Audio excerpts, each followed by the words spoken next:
अस्सलाम वालेकुम all of you. Welcome to my channel biology with Umar. जी स्टूडेंट्स, आज हम 10th के सेकंड चैप्टर में किडनी के बारे में पढ़ेंगे। तो इस लेक्चर में हम किडनी के इंट्रोडक्शन, स्ट्रक्चर, किडनी के फंक्शनल यूनिट नेफ्रॉन और उसके फंक्शन के बारे में बात करेंगे।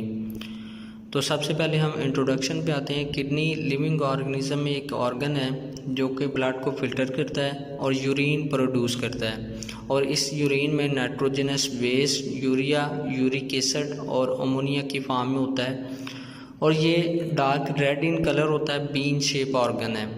अगर हम इसका डायमीटर देखें तो ये 10 सेंटीमीटर लॉन्ग, 5 सेंटीमीटर वाइड और 4 सेंटीमीटर थिक है, और अडल्ट नॉर्मल बॉडी में 120 ग्राम इसका वेट होता है।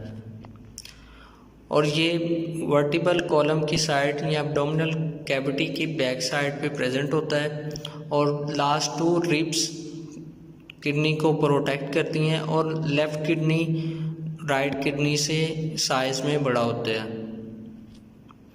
अगर हम इसका स्ट्रक्चर देखें तो किडनी को फर्दर 2 रीजन्स में डिवाइड किया जाता है। इसका आउटर पार्ट जो है उसे हम रोइनल कॉर्टेक्स कहते हैं, जो कि डार्क रेड इन कलर होता है, और इसका इनर पार्ट रीनल मेडोला है, और रीनल मेडोला कौन शेप एक स्ट्रक्चर बनाता है जिसे हम रीनल पिरामिड्स कहते हैं, और इसमें रीनल आर्टरी जो है वो किडनी में ब्लड को लेके आती है, और रीनल वेन के ज़रिए ब्लड किडनी से डिफरेंट बॉडी पार्ट्स में डिस्ट्रीब्यूट होता है, और रीनल मेडोला से एक डिप्रेशन बनता है जिसे हम रीनल पेल्विस कहते हैं। रीनल पेल्विस से किडनी से यूरिन जो है वो यूरेटर को ट्रांसफ़र होता है।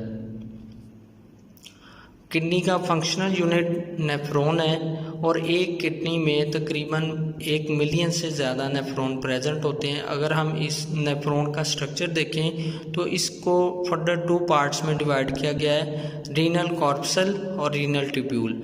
रीनल कॉर्पसल में ग्लोमेरुलस और बोमेन कैप्सूल है। ग्लोमेरुलस क्या है? ये कैपिलरीज का एक गुच्छा है जो रेड इन कलर आपको नज़र आ रहा है, और इसके ऊपर एक कप शेप स्ट्रक्चर होता है जिसे हम बोमेन कैप्सूल कहते हैं। बोमेन कैप्सूल से आगे प्रोक्सिमल कन्वोल्यूटेड ट्यूब्यूल है, और प्रोक्सिमल कन्वोल्यूटेड ट्यूब्यूल से आगे लूप ऑफ हैनले है जिसमें डिसेंडिंग लिम्फ है और असेंडिंग लिम्फ है।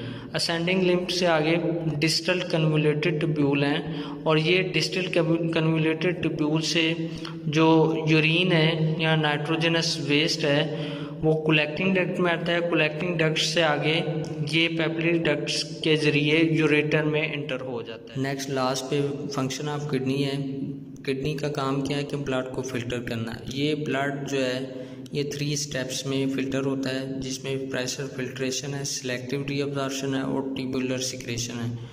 प्रेशर फिल्ट्रेशन में क्या होता है कि रीनल आर्टरी के ज़रिए किडनी में ब्लड जब इंटर होता है तो ये आर्ट्रियोल्स में डिवाइड हो जाता है या आर्ट्रियोल में डिस्ट्रीब्यूट होता है, और आर्ट्रियोल से आगे ये ग्लोमेरुलस की कैपिलरीज में आता है, जहाँ पे ऑलरेडी ब्लड का प्रेशर जो है वो हाई होता है, और इस प्रेशर के हाई होने की वजह से वाटर, साल्ट, ग्लूकोज और यूरिया जो ब्लड में प्रेजेंट होते हैं वो फिल्ट्रेट कर दिए जाते हैं, और बोमेन कैप्सूल में ये ट्रांसफ़र होते हैं, पास आउट हो जाते हैं।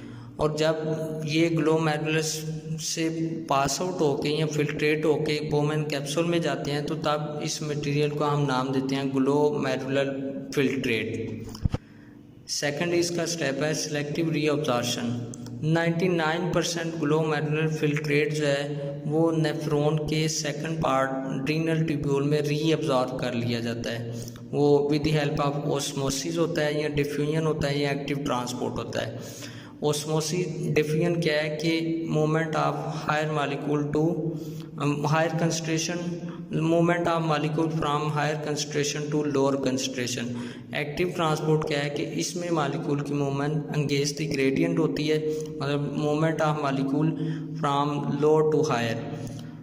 तो सिलेक्टिव रीअब्जॉर्प्शन में क्या है कि रीनल ट्यूब्यूल के पार्ट प्रोक्सिमल कन्वोल्यूटेड ट्यूब्यूल में वाटर और ग्लूकोज की रीअब्जॉर्प्शन होती है, और इसमें जो लूप ऑफ हैनले है, लूप ऑफ हैनले को भी आगे फर्दर 2 पार्ट्स में हमने डिवाइड किया था, डिसेंडिंग लिम्फ और असेंडिंग लिम्फ। डिसेंडिंग लिम्ब में वाटर की रीअब्जॉर्प्शन होती है, आप ये कह सकते हो कि ये वाटर के लिए परमिएबल है, और असेंडिंग लिम्ब में साल्ट की रीअब्जॉर्प्शन होती है, ये साल्ट्स के लिए परमिएबल है असेंडिंग लिम्ब। और डिस्टल कन्वोल्यूटेड ट्यूब्यूल में वाटर की दोबारा रीअब्जॉर्प्शन होती है।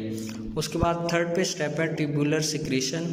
तो रीअब्जॉर्प्शन के बाद बाकी जो आयंस इसमें नाइट्रोजनस वेस्ट की फॉर्म में प्रेजेंट होते हैं, क्रिएटिनाइन, यूरिया या पोटाशियम आयन, सोडियम आयंस वगैरह, वो ब्लड से सिक्रीट कर दिए जाते हैं, क्योंकि ब्लड की जो नॉर्मल पीएच है उसको मेंटेन करने के लिए। नॉर्मल पीएच कितनी होती है? 7.35 टू 7.45 तक। इसको मेंटेन करने के लिए ट्यूबुलर सिक्रेशन या डिफरेंट नाइट्रोजनस वेस्ट जो है वो सिक्रीट होते हैं बॉडी से, वो एलिमिनेट कर दिए जाते हैं यूरिन की फॉर्म में।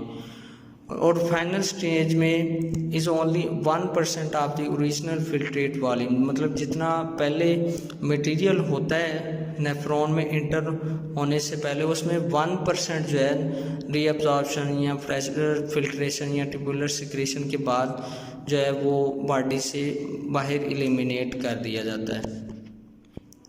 किडनी बॉडी में ओस्मो रेगुलेटरी फंक्शन भी परफॉर्म करती है कि अगर एक्सेसिव वाटर बॉडी में होगा तो ये डाइल्यूट यूरिन प्रोड्यूस करेगी। डाइल्यूट का मतलब है कि जिसमें सॉल्वेंट ज़्यादा हो, तो सॉल्वेंट जो है वो वाटर होता है, तो डाइल्यूट यूरिन जो है वो इसकी प्रोडक्शन होगी, फॉर्मेशन होगी।